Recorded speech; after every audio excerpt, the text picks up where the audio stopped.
Oh, good morning pa. Magto-12 pa lang. So, ang release point natin ngayon ay Irosin Sorsogon. Meron tayong 7 ibon, inalpasan 720.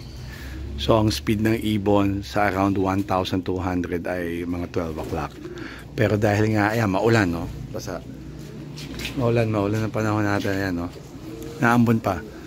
So, as always, aasin ko na yung mga ibon at mag-alas 12 na. So time check 12:28, ang sabi sa forecast ko at 12:28 ang speed ng ibon ay 11. So nag-check ako sa clocking system, wala pang nagka-clock. Ito yung first bird ko, oh. Thank you Irosin. Napakapatak ng pauwian. Huling check ko ang meron pa lang ay Chaong, Sariaya at saka San Pablo. Pasok.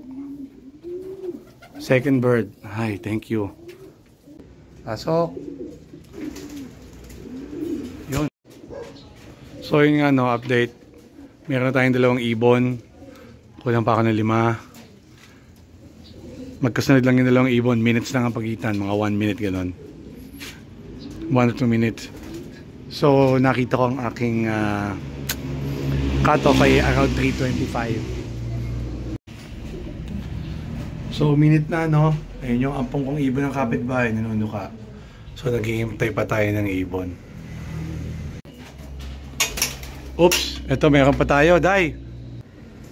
Yan, pasok! Hino ka? CO7 ka ba? Hi, thank you. Yan.